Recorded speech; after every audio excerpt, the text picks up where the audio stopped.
Armu teile ja rahu Jumalalt, meie Isalt ja Issandalt, Jeesuselt, Kristuselt. Armas Rakvere kogudus, toon teile südamlikud tervitused Läänemaalt, Lääne-Nigula Noarootsi ja samuti missioonikeskuse poolt. Seoses kirikupäevadega on Rakvere kogudus saanud tuttavaks minule ja missioonikeskusele. Meie koostöö on andnud hea kogemuse, positiivse kogemuse paljude teiste hulgas ja rõõm on selle üle, et need kirikute osaduse ja ühised ettevõtmised ja päevad jätkuvad. Sellesse koostööringi kuulub ka muidugi kohalik omavalitsus ja erinevad asutused. Selline koostöö on kogukonna jaoks väga suur väärtus, mis loob head tingimused igapäevaeluks ja tööks nii külas kui linnas. Rahvusvaheline säästvat turismi arendav organisatsioon Green Destination rohelised sihtkohad, paigad üle maa, valis kestlike sihtkohtade top 100 nimekirja 7 Eesti linna, millest üks on ka Rakvere linn. Ja Muinsuskaitseameti aastapreemia saajaks 45 nominendi seas valiti ka parimaks uusehitiseks ajaloolises keskkonnas Rakvere Pika tänava uuendamine. Need on kahtlemata viljad heast koostööst ja positiivsetest mõtetest ja visioonidest. Ka teie õpetaja, praost Tauno Toompuu, on üks meie kiriku juhtidest, on missioonikeskuse nõukogu liige ja komisjoni liige. See on hea tunnistus Jumala poolt antud sõna ja evangeeliumi, sõna ja tegude kokkukuuluvusest, millele me saame vaadata tagasi tänutundega ja usus vaadata edasi parimate mõtete ja ootustega. Kui mõtleme usule, siis on väga raske leida inimest, kes ei usu. Usk on tegelikult nii igapäevane asi, et me elame sellest ega märkagi, et oleme kõik nõnda nimetatud usklikud. Igapäevased praktilised asjad on seotud meie usuga. Pensionipäeval sa tead, et sulle on mõnisada eurot pangakontole lisatud. Kraanist keerad ja vesi voolab. Astud liinibussi peale ja tead, et see viib sind pühapäeval kirikusse või tuttava juurde külla. Selle kõige juures me ei mõtlegi enne ega arutle, mis kanalit pidi minu pangakontole see pensioniraha jõudis. Ja me ei lähe pangakontorisse küsima, tahaksin ikka seda raha näha. Muidugi, kui me väga tahame, siis me läheme ühe seina juurde ja võtame sealt seest selle raha välja ja tunneme, et asi on ikka kindel. Samuti me ei arutle selle üle, kuidas vesi minu kraani jõuab ja kas seal üldse vett on. Hakkame selle peale mõtlema alles siis, kui sealt millegi pärast vett ei tule. Ja bussile astudes me ei kontrolli liinibussi tehnilist olukorda ja bussijuhi pädevust sellega sõita. Me lihtsalt astume bussi ja sõidame, sest usume, et kõik on korras ja kõik toimib. Usk Jumalasse on pisut keerulisem Kuigi on öeldud, et mootoririkkega lennukis ei ole ateiste ja on teada, et Teise maailmasõja ajal Berliini vallutamisel hüüdsid Nõukogude sõjaväe kõrged juhid appi Püha Jumalat. Mis aga toimub nende kahe vahepeal, igapäevases rahulikus elus ja eluraskustes? Nagu kommunismi järgses ühiskonnas võime tõdeda, on meie aega ilmestav inimeste erinevad uskumused erinevatesse asjadesse ja üsna tagasihoidlikul määral on neid, kelle usk on seotud ühe konkreetse ajaloolise isiku Jeesuse Kristusega. Põhjuseks on kindlasti vähene piibli ja usu ajaloo teadmine, aga põhjuseks on ka suhteliselt normaalne ja hea elu. Jääb mulje, et ilma Jumalata saab ka hakkama. Ilma kristlikke traditsioone järgimata saab elus ka toime tulla. Kui tulevad mured, siis aitab perekond ja sõprade ring. Kui tuleb haigus, siis kõrgelt arenenud meditsiin annab oma panuse ja praeguse viirusega ajal on kõigi lootused uue vaktsiini peal. Aga edasi, mis saab siis, kui elu on elatud ja tuleb ületada see igaviku piir?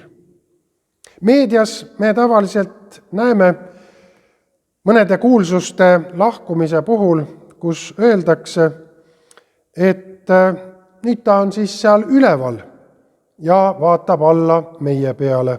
Ta justkui nagu on meiega ikka. Kuidas ta aga tegelikult ennast tunneb ja kas ta üldse üleval on, seda ju me tegelikult ei oska öelda.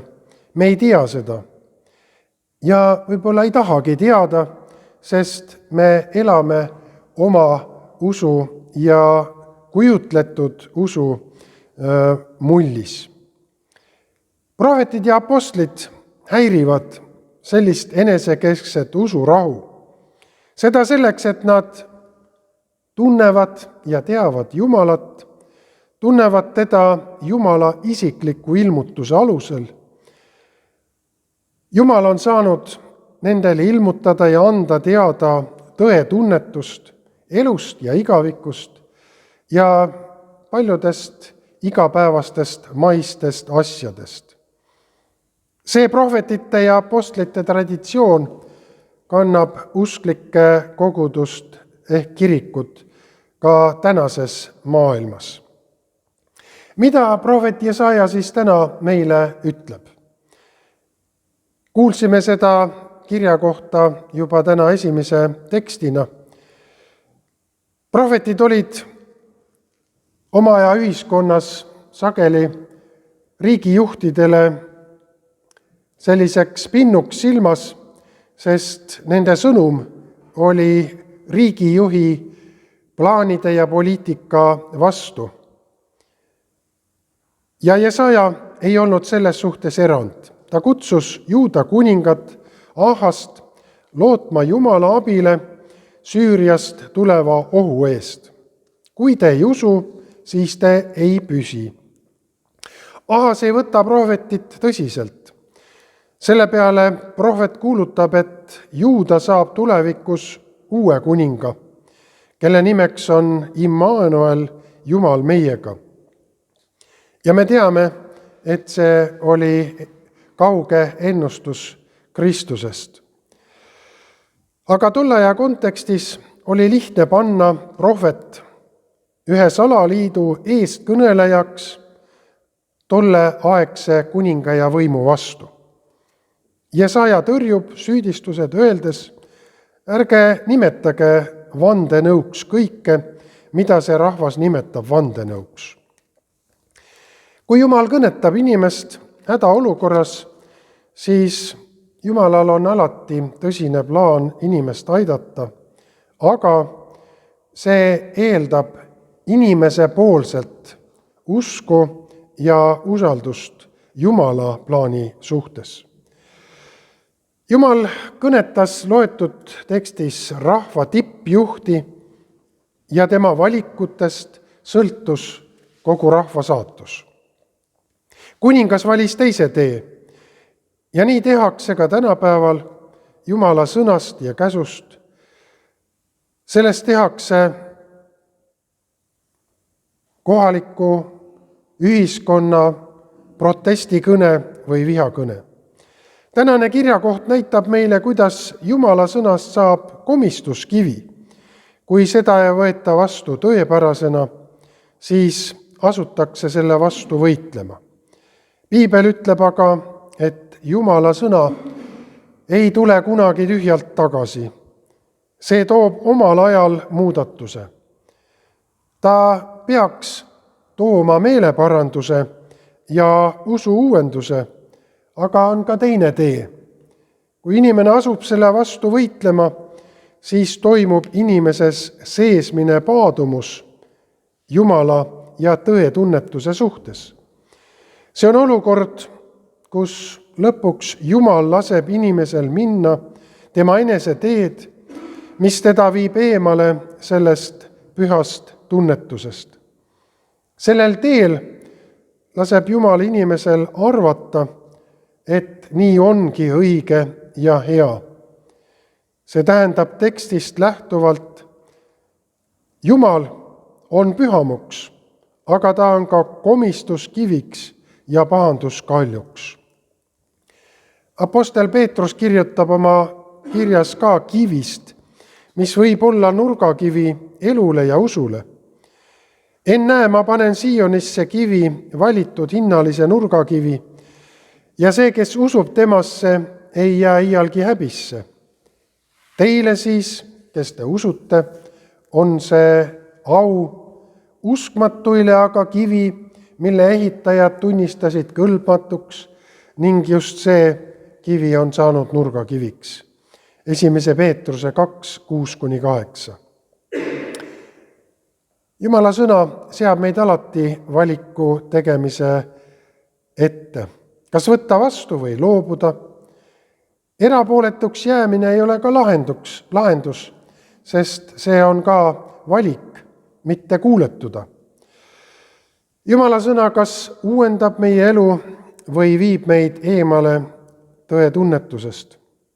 Vaadeldes Iisraeli rahva ajalugu saame loota ikkagi Jumala armule, isegi siis, kui oleme eksinud ja eemaldunud. Jumal ikka kõnetab meid, Jumal ikka kutsub meid nii palju kui võimalik. Nii tegi ta seda ajaloos, kui saatis oma poja ja lunastas selle maailma. Ta ei jäta ka eksinud inimest ilma lootuseta. Ükskõik, milline on ka täna sinu vaimne olukord, Jumal on valmis alustama sinuga uuelt puhtalt leheküljelt. Anna talle see võimalus, usu Jumala sõna ja tõotust. See toob sind välja ebakindlusest ühele kindlale pinnale.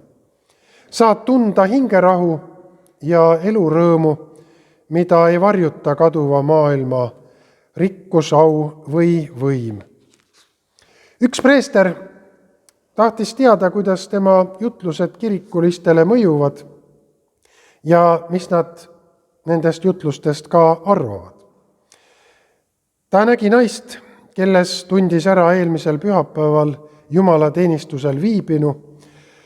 Naine oli istunud esimeses pingis ja hoolega kuulanud jutlust. Naine pesi parasjagu villu. Preester jäi seisma, soovis jõudu ja küsis naiselt, mis tal eilsest jutlusest ka meeles on. Naine vaatas talle suurte silmadega otsa ja vastas, ei mäleta midagi. Seepeale manitses preester teda leebelt ja soovis, et ta järgmine kord paneks hoolikamalt tähele. Rahulikult villu edasi pestes vaatas naine. Vastas, auväärt isa, teie soovid on imelikud. Jutlus läheb ju minust läbi, mitte ei jää minu sisse. Vaadake, see on nagu villa pesemine. Vesi ei jää ju villa sisse, vaid läheb sellest läbi, aga puhastab villa. Usk ja uskmatus on tänase pühapäeva teemad. Usku ja uskmatust saab samamoodi hinnata. Usk, mis toetub Jeesusele kui elu nurgakivile, on see, mis meist läbi käies meie hinge puhastab ja uuendab.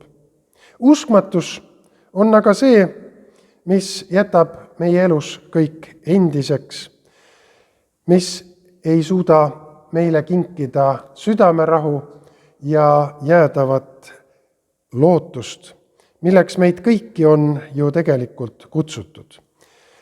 Nõnda siis soovin, armas kogudus, toetuda sellele nurgakivile, mis meile on antud, ja olla ustavad kõigis nendes ülesannetes, mida Jeesus Kristus on kutsunud meid kristlasena kui ka kogudusena ja kirikuna tegema. Aamen.